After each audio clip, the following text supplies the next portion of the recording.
안녕하세요, 여러분. 이번 강의부터는 2013년도부터의 기출문제들 중에서 최다 빈출된 문제들과 그 문제들과 같은 주제인데 살짝씩 다르게 나왔던 문제들을 파트별로 정리해드리려 합니다.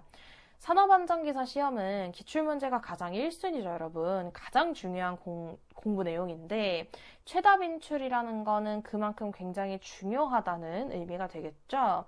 그래서 더불어서 같은 주제로 문제가 어떤 식으로 다르게 포인트가 잡혀서 출제가 되었는지까지 정리하고 봐두시고 공부해 두시는 게 맞아요, 여러분. 실제로 이렇게 기출문제들을 공부하시다 보면은 막 회차별로 정리가 되어 있으니까 이곳저곳에 문제들이 정신없이 분배가 되어 있는 거 느끼실 수 있었을 거예요. 그래서 뒤에서 공부하다가 뭔가 어디서 이 문제 봤던 것 같은데? 앞에서 나왔던 것 같은데? 라고 하면 다시 돌아가서 확인하고 정리하시고 이러다가 시간이 2배, 3배로 걸리는 걸 경험을 하셨을 거예요. 그래서 이렇게 여러분들 시간 걸릴 일 없이 저희가 한 번에 정리해서 보여드릴 테니까요. 같이 빈칸 채우면서 따라와 보시도록 할게요. 자, 시작을 한번 해볼게요. 첫 번째로 5회 출제된 내용 먼저 가볼게요. 인간기계 통합 시스템 내용은 반드시 암기하셔야 되고요. 모르고 들어가시면 안 돼요, 절대. 이거 정보 처리 기능 4가지를 쓰시오 하는 문제가 이거 그대로 5번 출제가 되었어요. 자, 밑에다가 출제 연도와 회차를 제가 써두었고요. 10개년 중에서 몇 회가 출제되었는지까지 써놓았으니까요. 여기까지 정리하시고 뭐가 중요하겠다라는 거 체크하면서 같이 가실게요. 자, 우선 무슨 기능 4가지가 있느냐 하면 감지 기능, 그 다음 정보 저장 기능 아니면 정보 보관 기능이라고도 하죠. 보관이라고 쓸게요. 자, 그 다음에 정보 처리해야죠. 보관했으니까. 그 다음에 처리했으면 의사결정 같이 해야죠. 어떻게 할 것인가. 그 다음 의사결정 했으면 이제 그거를 가지고 행동하셔야겠죠. 그래서 감지하고 그 감지한 거를 그대로 저장하고 그 다음 보관하고 저장 보관 같은 말이죠. 그걸 처리해서 의사결정하고 그대로 행동하고 이렇게 연결지어서 외우시면 좋을 것 같고 앞 글자 따시게 된다면 감정, 정행 하셔서 외워두시면 좋을 것 같다라는 설명 같이 드릴게요. 자, 이렇게 인간기계 통합 시스템의 내용이 요렇게도 출제가 될 수 있어요, 여러분. 인간기계 통합 시스템 유형이 3가지가 있는데 이 유형을 3가지 쓰시오라는 문제로 출제가 될 수 있고 어떻게 말이 다른지 아까 1번 문제와 2번 문제가 어떻게 말이 다른지 어떤 부분이 다른 내용인지를 정리하면서 가셔야 돼요. 자, 그러면 이번에는 이 인간 통합 시스템, 기계 통합 시스템 유형 3가지를 적으세요 했으니까 같이 적어볼게요. 간단합니다. 수동 시스템이 있고 기계 시스템이라고 부르는 애가 있고 그 다음 자동 시스템이라고 부르는 애가 있죠. 자, 이 기계 시스템은 반자동 시스템이라고도 많이 불러요. 그럼 기계 시스템 대신에 반자동이라고 써도 되나요? 물론입니다. 수동, 반자동, 자동 이렇게 3개 쓰셔도 정답이에요, 여러분. 절대 틀릴 일 없어요. 그러니 아예 수동으로 되는 거 반은 사람이, 반은 기계가 해서 반자동 되는 거. 그 다음 완전히 기계가 혼자, 자동 시스템. 이렇게 3가지로 인간기계 통합 시스템 유형이 3가지다. 정리해 두시고 방금 거는 정보 처리 기능 4가지였죠. 1번은 이렇게 키워드 나눠가면서 공부해 주시면 돼요. 그래서 얘는 한 번 출제된 내용이긴 하나 한 번 출제가 되었으니까 언제 다시 어디서 나올지 몰라요, 여러분. 반드시 암기하고 넘어가실게요. 자, 다음은 새로운 거죠. 양립성의 종류예요. 양립성의 종류 정말 많이 나오죠, 여러분. 양립성의 종류를 모르고 시험장 들어가시면 절대 안 되시고 일단 양립성의 4개가 뭐가 있는지를 일단 아셔야 되고 그거에 대한 예시도 하나씩 반드시 외워두세요. 얘가 3가지를 쓰라는 문제가 나올 때가 있고 2가지만 쓰세요 할 때도 있고 4가지를 다 쓰세요 할 때도 있어요, 여러분. 그러니까 4가지를 다 알아두시고 2개, 3개만 쓰라고 하면 기억나는 거 쓰시면 되겠죠. 자, 첫 번째 개념 양립성, 2번째 공간 양립성, 3번째 운동 양립성, 네 번째, 양식, 양립성. 이렇게 부르죠. 뒤에 개념적 양립성, 뭐 공간적 양립성 이렇게 붙이기도 하는데 안 붙이기도 하니까 안 붙였다고 해서 감점되는 건 없으니까요. 여러분 편하신 대로 외워두시면 되고 이 개념 양립성의 일단은 예시를 먼저 알려드리면 개념 양립성에서 예시는 정말 뭐 단순해요. 여러분들이 만약에 신호등을 건너려고 했어요. 그럼 신호등에서 빨간불이 켜지면 멈춰야 됐죠? 빨간색은 멈춤. 그 다음에 뭐 당연히 파란색, 초록색이라고도 하죠. 이거 하면 건넌다. 이렇게 알고 계시는 거. 이런 거 개념 양립성이라고 하고요.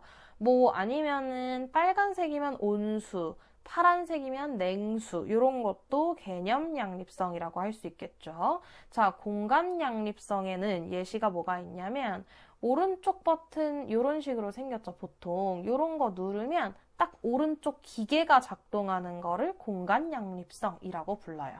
그래서 어떤 오른쪽이라고 표시되어 있거나 왼쪽이라고 표시된 걸 딱 누르면 그거에 따른 기계가 작동해서 어떻게 이제 잘 일을 마무리 짓는 거 이런 거를 공간 양립성이라고 얘기를 하고요.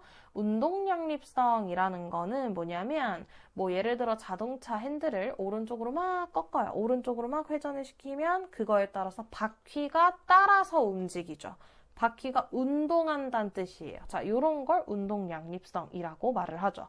뭐 아니면 조종 장치들 이런 얘기들 나오면 운동 양립성으로 가져가 주시는 게 맞아요. 그 다음 네 번째 양식 양립성은 뭐냐면 어떤 자극에 대한 반응이 양식에 따라서 가는 거. 이런 걸 양식 양립성이라고 말을 해요. 뭐 예를 들어가지고 뭐 시리야 TV 켜줘 이랬을 때 TV를 딱 켜주는 거 이런 걸 양식 양립성이라고 하죠. 어떤 자극에 대해서 정해진 반응을 하는 이런 거를 양식 양립성. 그래서 예시까지 하나씩 다 알아두시고요. 네 가지 반드시 정확하게 암기해 두시고 넘어가시길 바라겠습니다. 자, 그러면 이번에는 인간주의라는 건데 방금 3번 문제랑 어느 정도 이어지는 내용이에요. 왜? 3번 문제도 인간주의의 특성에 있어서의 양립성이었는데 얘도 인간주의의 특성의 어떤 종류를 쓰세요 했어요. 그러니까 같은 키워드가 들어가 있는데도 불구하고 답이 다르고 포인트로 잡아야 하는 부분이 다르죠, 여러분. 그래서 얘는 인간주의 특성의 종류를 아예 막 물어본 거고 방금 전 거는 그 특성이 있어서의 그 양립성의 종류를 구하세요 라고 얘기를 한 거고요. 자, 그러면 사실 4번을 먼저 했으면 더 좋은데 4번보다는 3번이 더 최다 빈출이 많이 돼서 3번을 먼저 소개를 시켜드렸던 거예요. 자, 가볼게요. 얘도 외우셔야 돼요. 자, 우선 인간주의의 특성의 종류를 3가지 쓰라 했는데 제가 일부러 더 가져왔어요. 다 알고 계셔야 되니까. 첫 번째, 방금 앞에서 한 양립성 있을 수 있어요. 그 다음 두 번째 방향성 있고요. 세 번째 선택성 외우셔야 돼요, 여러분. 네 번째 변동성, 그 다음 다섯 번째 단속성, 여섯 번째 주의력과 중복 집중 곤란. 자, 양립성은 방금 앞에서 했듯이 4가지 종류가 또 있었고요. 자, 방향성이라는 건 뭐냐면 뭐 예를 들어서 한 시선으로만 바라보다가 이 시선에서 벗어나면 다 무시해버리는 거, 이런 걸 방향성이라고 하고, 선택성이라는 건 인간이 한 번에 여러 자극을 수용을 한꺼번에 하는 게 불가능하다 보니까 특정한 것을 선택해서 자극으로 받아들인다. 이런 걸 선택성이라고 하고요. 변동성이라는 건 주의가 금세 산만해지는 걸 변동성이라고 하고, 단속성이라는 건 어떤 고도의 주의는 장시간 동안 하기가 힘들다. 이런 내용이 이제 단속성이라는 거고, 주의력의 중복 집중 곤란, 이거면 이제 중복 집중이 곤란하다는 건 2개 이상을 한꺼번에 집중하기가 힘들다. 하나에만 딱 집중하는 거 할 수 있다. 이게 인간주의다. 이런 특성의 종류가 있다. 그래서 이 중에서 3가지를 쓰고 설명하시오라고 하면 이제 제일 만만한 거, 제일 잘 외워지시는 거, 각자마다 개인이 잘 외워지는 건 다를 수 있거든요. 그거를 골라서 정리를 한번 해두시면 될 것 같습니다. 자, 넘어갈게요. 5번. 너무 중요하죠. 정말 많이 나오고요, 여러분. 어떤 형태로 나오든지 간에 무조건 반드시 잘 알아두셔야 되는 거 너무너무 중요하다고 강조 여러 번 하고 있죠, 제가. 자, 독립행동에 대한 휴먼 에러 분류인데, 그럼 원인에 관한 분류도 있겠지만, 어쨌든 이 휴먼 에러의 분류를 할 줄 아셔야 되고요. 이 종류, 이 구분하는 분류의 기준이 두 가지라는 거 아셔야 돼요. 그래서 독립행동에 관한 에러가 있고 원인에 관한 분류가 있는데 특히 이 독립행동에 관한 에러는 이렇게 이제 표현을 하기도 하지만 뭐라고도 하냐면 뭐 스웨인의 심리적 분류, 심리적 원인에 따른 에러다. 그래서 심리적 분류다라고도 불러요. 그래서 스웬이라는 단어가 나오면 독립행동에 관한 에러구나. 아니면 심리적 분류를 했다라고 얘기하면 요 5가지로 분류했구나. 이렇게 알고 계시면 됩니다. 그래서 정리를 한번 해볼게요. 출제가 5회가 됐죠, 총. 그래서 너무 중요하고요. 정말 다양한 연도차에 출제가 된 거 보실 수 있어요. 정말 또 나올 거예요, 여러분. 반드시 기억해 두셔야 돼요. 자, 그럼 첫 번째, 영어도 알아두시면 되고, 한글도 알아두시면 되는데, 뭐, 답안지를 쓸 때 둘 중에 하나만 쓴다고 해서 불이익은 없을 것으로 판단이 들어요, 여러분. 왜냐면 같은 말을 하고 있는데, 뭐, 영어 하나 안 썼다 해서 틀리거나 그러면은, 그거는 조금 억지스러운 게 있어서, 그 대신 정확하게 뭐가 뭔지는 알고 생략을 좀 해주셔야겠죠. 자, 첫 번째, 이제 오미션 에러라고 부르는 게 있어요. 이 오미션 에러라는 건 뭐라고 쓰시면 되느냐? 부작위 에러라고 쓰시면 됩니다. 자, 부작위 에러 아니면 에러 말고 오류라고 쓰는 것도 많고요. 오류든 에러든 똑같은 말이에요, 여러분. 뭐 다를 게 뭐가 있어요, 여러분. 그래서 편한 걸로 외워서 쓰시면 되고요. 그 다음에 이게 어쨌든 부작위 오류. 그럼 커미션 에러라고도 얘기하죠. 자기 에러라고 정리하시면 되고. 그 다음 타임 에러니까 얘는 시간 에러, 시간 오류라고도 부르죠. 자, sequential 에러라고 하면 얘는 무엇이냐? 순서 에러죠. 순서. 자, 그 다음에 extraneous 에러 하시면 그러면 얘는 뭐냐? 과잉 행동 에러라고도 말을 하죠. 그래서 너무 엑스트라 해서 extraneous 하면은 좀 과하다라는 느낌이니까 그래서 과잉 행동 에러라고 정리를 해두시면 돼요. 자, 그러면 여기서 가장 중요한 거. 요거 2개. 뭐 시간 에러는 뭔지 알겠고 느낌으로 맞죠? 그래서 시간 에러라는 거는 시간에 관련된 오류라는 거겠죠. 순서 에러도 뭔지 알겠고 순서를 뭐 바꿔서 해서 오류가 났다던가 이런 거겠죠. 과잉 행동이라는 건 쓸데없는 행동을 해가지고 오류가 나게 한다던가 이런 거겠죠. 근데 오미션 에러와 커미션 에러는 살짝 헷갈릴 수 있단 말이에요, 여러분. 그래서 정리를 좀 해드리면 이 부작위 에러, 오미션 에러라는 거는 뭐라고 외워두시면 편하냐? 생략 오류. 뭐 아니면은 누락 오류. 그럼 무슨 말이냐면 어떤 필요한 과정 하나를 아예 안 해버린 거예요. 아예 빠뜨리고 안 해버려서 생긴 오류를 오미션 에러, 부작위 에러라고 하고 커미션 에러는 무엇이냐? 얘는 실행 오류라고도 말을 하는 편이에요. 실행 오류 아니면 수행 오류.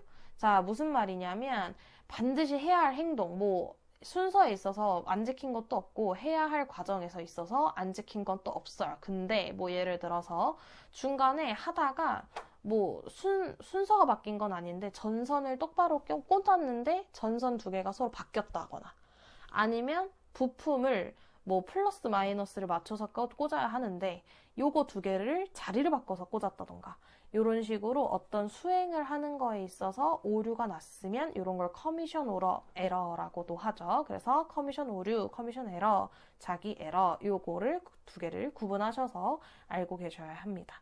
그래서 요 5가지 정확하게 암기해 두시길 바라겠고요. 너무 중요해요, 여러분. 그 다음 원인에 대한 분류는 쉬워요, 여러분. 그래서 프라이머리 에러 하니까 그냥 당연히 1차 에러, 그 다음 세컨더리 에러 하니까 그냥 2차 에러 하시면 되고 커맨드 에러 하니까 이제 지시 에러 해서 뭐 지수 오류, 1차 오류, 2차 오류, 지시 오류 이렇게도 부르죠. 그래서 원인에 관한 건 1차, 2차 지시로 나누어진다. 그래서 더 자세히 잘 물어보는 거는 이 스웨인의 심리적 분류, 요거에 대한 에러들을 좀 더 많이 물어보니까요. 요거에 대한 걸 반드시 암기를 해두고 넘어가도록 할게요, 여러분. 자, 그 다음에 6번 갈게요. 페일세이프와 풀프루프는 언제든 많이 나오죠, 여러분. 절대 모르면 안 되는 거고 정말 많이 나왔죠. 얘도 총 2번 나오긴 했는데 이 페일세이프와 풀프루프의 의미를 물어보는 건 2번 나왔지만 이거에서 파생돼서 나오는 문제들은 굉장히 많이 나왔었어요. 자, 갈게요. 의미가 뭔지 먼저 알아야 되니까. 자, 페일세이프라는 거는 무슨 말이냐? 제가 앞에를 뚫어놨는데 기계가 고장이 나더라도 기계의 고장이 있더라도 뭐 이렇게 표현하면 될 것 같고요. 자, 그러면 기계가 고장이 나더라도 사고가 발생하지 않도록 2중, 3중으로 통제를 가하거나 운전을 싹 정리해가지고 정지해서 안전을 확 확보하는 조치를 페일세이프. 그러니까 페일세이프는 기계가 고장 났더라도 여기에 좀 포인트가 맞춰지면 될 것 같고 풀프루프는 말 그대로 풀이라는 게 좀 바보라는 뜻이잖아요. 그래서 바보도 할 수 있다. 그래서 뭐 풀프루프 제 속된 말로 그렇게 표현하는데 뭐 예를 들어서 자, 인간의 실수가 있어도 자, 무슨 말이냐? 분명히 위에서 페일세이프는 기계의 고장이 나더라도 그러니까 기계에 초점이 맞춰졌다면 풀프루프는 인간의 실수에 조금 더 포커스를 두시는 게 맞아요. 그래서 인간의 실수가 있더라도 라고 쓸게요. 있더라도 어떤 작업자의 사고를 방지하고 안전하게 작동하도록 설계하는 기법이다. 정리를 해주시면 돼요. 그래서 2중, 3중 얘도 통제를 가하겠죠. 여러분. 풀프루프도. 그래서 포인트를 둬야 할 부분이 명확하게 다르다라는 거 그거 하나 정확하게 알고 있으시면 문제 없으실 거예요. 페일세이프는. 자, 그러면 이 페일세이프를 기능 면에서 분류해서 3가지 쓰시오라고 했어요. 그러면 여기서 이제 보통은 이렇게 3가지를 많이 외워가세요. 근데 요거 하나만 또 혹시 모르니까 4가지까지.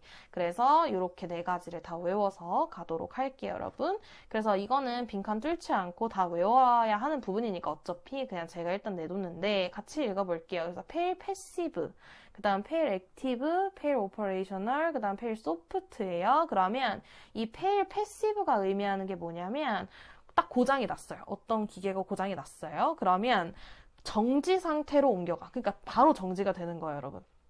그래서 고장 시에 바로 정지가 되는 거 페일 패시브라고 하면 되는 거고 페일 액티브는 뭐냐면 딱 고장이 났어요. 그럼 경보가 울리고 짧은 시간 동안에는 운전이 가능한 거예요. 그래서 얘는 고장이 나면 결국에 좀 경보가 띠링띠링 울리고요. 그 다음에 짧은 시간 동안에는 짧은 시간 운전 가능 이렇게 정리를 해두시면 돼요. 이게 페일 액티브.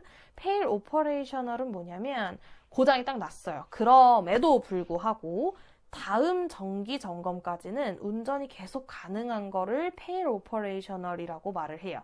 그래서 정리를 하면 다시 고장이 났어요. 근데 고장이 났는데도 불구하고 다음 정기 점검까지 는 계속해서 운전이 가능하다. 요걸 페일 오퍼레이셔널. 그 다음 페일 소프트는 뭐냐면 고장이 났어요. 그럼 그 고장난 부분을 떼버린 다음에 정상 부분으로 기능을 수행한다. 요게 페일 소프트예요. 그래서 고장이 나면 그 고장인 부분만 확 떼버릴 수 있는 것. 떼버리고 그 다음에 정상인 부분으로만 뭐 그거를 다시 정리하는 고장 수리하는 게 아니라 정상인 부분으로만 일단은 작동이 가능한 거. 이거를 페일 소프트라고 불러요. 그래서 이렇게 4가지 페일 세이프의 내용에서 이제 추가적으로 조금 더 자세히 물어보게 되는 거겠죠. 그래서 연결시켜서 알아두시면 되고 얘는 딱 한 번 나왔는데 언제 다시 나올지 모르겠죠, 여러분. 자, 재해 예방을 위해서 풀프루프의 기구 종류를 이번에는 아까는 페일세이프가 나왔다면 이번엔 풀프루프가 나오겠죠. 그래서 풀프루프의 기구 종류 4가지를 쓰시오라고 했어요. 자, 이것도 한 번 출제가 되기는 했지만 언제 또 나올지 모르니까 외워두셔야 되고요. 이거는 제가 일단은 순서 없이 막 무작위로 써놨는데 암기법을 좀 알려드리자면 그냥 이게 암기법이라기보다는 그냥 첫 번째 글자들을 따서 암기법을 만든 거예요. 자, 가볼게요. 우선은 설명을 좀 드리면 오버런 기구, 기동 방지 기구, 트립 기구, 가드, 록 기구. 자, 이거를 뭐라고도 부르냐면 인터록이라고도 부르죠. 그래서 영어로는 인터록 해서 이렇게 쓰죠. 자, 그 다음에 뭐 양수 조작 기구 이렇게 있고, 7번째 하나만 더 추가하면 뭐 밀어내기 해서 푸시풀 해가지고 요런 하나 기구가 더 있겠죠. 자, 그럼 이걸 외우실 때 어떤 식으로 외우시면 좋냐면, 자, 가인, 오트밀 먹어. 이런 식으로 외워두시면 될 것 같아요. 예를 들어서 가인 하면 무슨 말?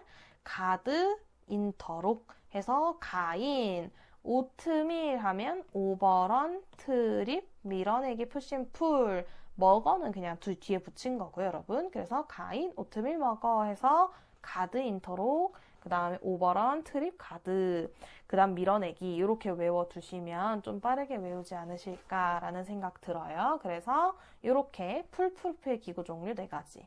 처음에 페일세이프랑 풀프루프가 뭔지에 대한 개념, 그 다음 2번째로는 이제 거기서 따라와서 페일세이프의 어떤 기능 면에서의 3가지 분류, 그 다음에는 풀프루프의 기구 종류 4가지 이렇게 파생됐다고 보시면 됩니다. 정리하세요. 같은 주제에서 다르게 문제가 나온 거예요, 여러분.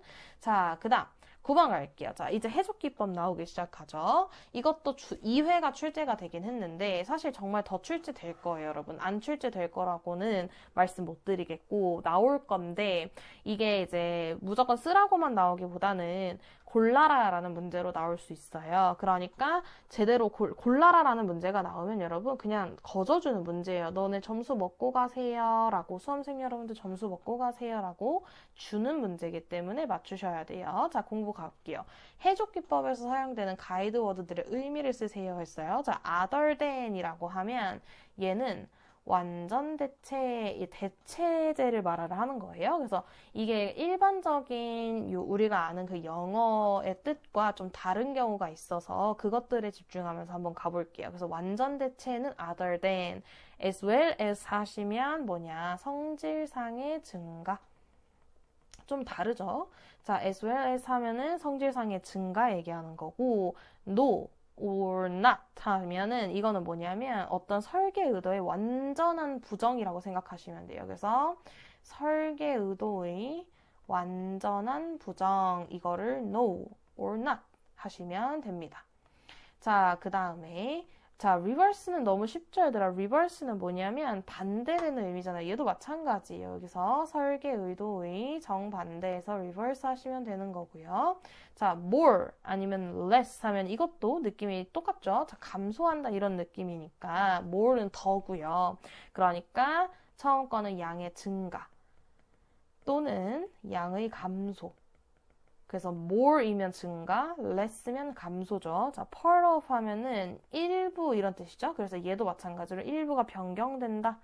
아니면 성질상의 감소하면 part of 하시면 되겠죠. 그래서 성질상의 증가랑 성질상의 감소를 좀 연결시켜서 외워두시면 가장 좋고요. as well as 하면 성질상의 증가, part of 하면 성질상의 감소. 그다음 나머지는 우리가 충분히 영어의 의미로 생각해 줄 수 있는 내용들이기 때문에 외워두시면 좋겠습니다. 자, 그럼 여기서 이어지는 거 이제 해좁이 이 시스템 분석 기법 중에 하나잖아요, 여러분. 공부하셨듯이. 그럼 이 시스템 분석 기법 중에서 인간 과오 분석이 가능한 도구를 쓰세요 했어. 그럼 무슨 말이냐면 인간 과오, 그러니까 포커스, 포인트 자체가 인간에게 들어가 있는 거예요, 여러분. 그래서 인간 과오 분석이 가능한 도구를 쓰세요 했을 때 이렇게 4가지를 부르실 수 있으셔야 해요. FTA, ETA, 그 다음에 THERP, 그 다음 MORT 해서 정리하셔야 되고, 자, 그럼 여기서 팁은 뭐냐면 T자가 들어간 애들을 찾으면 그것들은 전부 다 인간 과오 분석, 인간에게 포커스를 맞춘 거다라고 생각해 주시면 돼요. 그럼 나머지 해좁, CA, FMEA 이런 것들은 전부 다 뭐냐면 뭐 기계 결함, 그러니까 기계에 포커스가 맞춰져 있죠. 기계 결함, 뭐 또는 고장, 기계 고장. 요런 것들에 관련이 있고, 그리고 이제 PHA라는 게 하나 있는데, 이거는 위험 분석 전에 예비적인 작업이에요. 그래서 얘는 뭐 인간에게 포커스, 뭐 기계한테 포커스라기보다는 어떤 사고 전에, 위험 분석 전에 예비적인 작업으로 봐주시는 게 맞습니다. 그래서 인간에게 포커스를 맞추는 것과 인간이 아닌 기계에 포커스를 맞추는 것. 그래서 시스템 분석 기법이 서로 나뉘겠다. 요거까지 정리를 한번 해두십시다. 자, 그 다음 11번 갈게요. 그럼 여기서 시스템 분석 기법 중에서 인간에게 포커스를 맞췄던 그 FTA가 튀어나오죠? 그 FTA는 도대체 제 사례 연구 순서가 어떻게 되느니? 라고 물어봤어요, 문제에서. 그러면 1단계가 뭐가 있냐면 바로 톱사상의 전개죠. 자, 그럼 봐봐, 여러분. 자, 여러분 보시면 어떤 거냐면 톱사상이라는 게 어떤 재해 결과라고 했었던 거 말씀을 좀 드렸던 것 같아요. FT도에 대한 설명은 계산 특강대도 많이 했으니까, 여러분. 그래서 톱사상을 먼저 정한 후에 어떤 결과, 어떤 사고가 일어나겠다 예측을 하는 거죠, 여러분. 그런 다음에 그 다음 그 재해 원인, 왜냐면 톱사상이 재해 결과라 했으니까 그 재해가 일어나는 어떤 재해 원인을 규명하겠죠. 그 다음에 FT도를, 그 재해 원인들을 우리가 뭐라고 부르냐면 이것들을 기본사상이라고 불렀죠. 그러면 톱사상과 기본사상들이 나왔으니까 이걸 가지고 FT도를 작성하시면 되겠죠.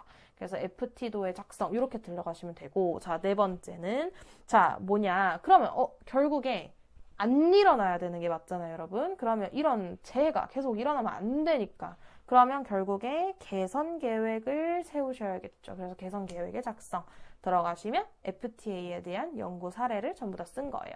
얘도 2번밖에 안 나왔지만 FTA에 대한 내용은 너무 많이 나오고 있기 때문에 이 내용 반드시 외워서 들어가도록 할게요, 여러분. 자, 그 다음 12번이에요.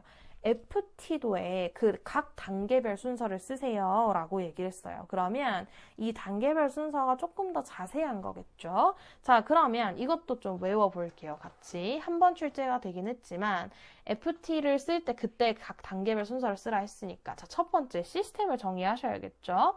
그 다음 기초사상의 분석 들어가셔야 되고, 그 다음 논리 게이트를 이용하죠. and, or 게이트 등등등 논리 게이트를 이용한 FT도의 작성을 하시면 되고요.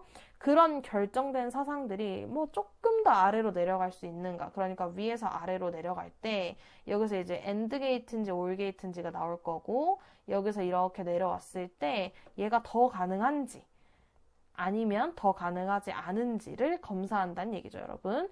그리고 FT를 최대한 간소화하시고, 자, 여기서는 뭐 정성적, 정량적 평가라고 부르죠.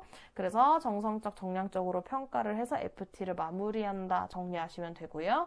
그래서 얘도 앞글자를 따서 뭐 시기, 논, 조, FT 간소화, 그래서 정성적, 정량적 평가까지 이렇게 앞글자를 따서 외우기는 하는데 여러분들께서 좀 더 편한 걸로 외우시면 될 것 같아요, 여러분. 그래서 이어지는 내용을 보셔야 돼요, 여러분. 이어지는 내용이 처음에 해족 기법 나왔고요. 그리고 시스템 분석 기법 나왔어요. 사실은 얘가 10번 자체가 더 큰 맥락이에요. 그래서 시스템 분석 기법에는 자, 뭐 FTA 요 4가지의 플러스 알파로 요 3가지의 요 PHA까지 여기까지 이게 전부 다 시스템 분석 기법이구나. 그 중에서 해족 기법에 사용되는 가이드 워드들의 의미가 나올 수 있고, 그 다음에 FTA에 대한 연구 순서 나올 수 있고, 그 FTA에서 좀 더 자세히 들어가서 FT를 쓸 때 그 FT도 작성하는 거에 순서를 쓰세요 하면 이렇게 6가지 쓰시면 된다 라는 거 스토리텔링적으로 공부를 하셔야 여러분 나중에 기억에 오래 남아요, 여러분. 다시 얘기하지만. 자, 그 다음 13번. ETA 어디서 많이 봤는데 방금 앞에서 인간 과오 분석할 때 인간의 포커스를 맞춰진 것 중에서 첫 번째가 FTA, 두 번째가 ETA였죠. 그래서 여기서 봐주실 건 ETA가 뭐를 뜻하는지를 보셔야 돼요. 그래서 특정한 장치 이상 또는 운전자의 실수에 의해 인간에게 과오가 지금 집중됐죠. 잠재적인 사고 결과를 정량적, 귀납적으로 평가한다. 얘가 중요한 키포인트예요, 여러분. 그래서 ETA에서는 정량적, 귀납적으로 평가 분석한다. 요게 나오면 바로 ETA로 가주시면 됩니다, 여러분. 알겠죠?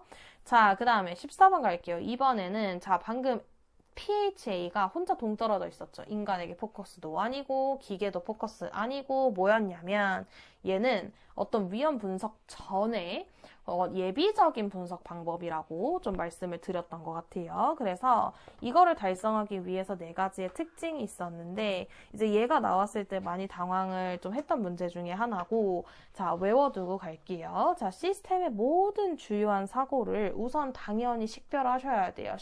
구별해야죠. 구별해야 뭔가를 할 거니까. 자, 대략적인 말로 표시를 해야겠죠. 자, 그 다음에 뭘 해야 되느냐? 그럼 사고를 식별했으면 그 사고가 왜 일어났는지가 자동으로 다음으로 튀어나와야 돼요, 여러분. 그러면 사고를 유발하는 요인을 식별한다. 사고가 식별했으면 사고가 왜 일어났는지 식별해야겠죠. 그러면 이제 사고가 발생한다고 만약에 가정을 하고 그때 그 시스템에 생기는 어떤 결과를 식별하고 이제 평가를 해주시는 거죠. 그러면 그 식별된 사고를 총 4가지. 파국적, 위기적, 한계적, 그 다음에 무시. 이렇게 4가지의 범주로 이제 구분하셔서 외워두시면 되겠습니다. 자, 그래서 PHA는 앞에 글자를 따서 시, 사, 사, 식이라고도 많이 외우는데 이렇게 외워서 잘 안 외워지시는 분들이 계실 수 있어요. 그렇지만 이렇게 앞 글자라도 따서 여러분들이 계속 말을 해는 연습을 좀 하셔야 정리를 좀 하실 수 있다라고 정리하시면 될 것 같아요. 그래서 여기서 파국적, 위기적, 한계적, 무시 이렇게 4가지 범주로 분류할 것 이랬잖아요. 이 4가지가 어떤 단독인 문제로 출제된 적도 있어요, 여러분. 한 가지만 더 짚어드리면 미 국방성 위험성 평가 중에서 위험도를 4가지로 구분했는데 파국적이 1단계, 위기적이 2단계, 세 번째가 한계적, 4번째가 무시. 그래서 1단계, 2단계, 3단계, 4단계 해서 미 국방성에서 위험성 평가를 할 때 그 위험도를 4가지로 측정한다. 해서 이 파국적, 위기적, 한계적, 무시는 따로 독립된 문제로도 출제될 수 있다. 라는 거 하나 정리하고 들어가시면 좋을 것 같아요, 여러분. 자, 여기서 한번 끊고요. 그런 다음에 뒤에서 더 많은 문제들 가지고 와서 보여드릴게요, 여러분.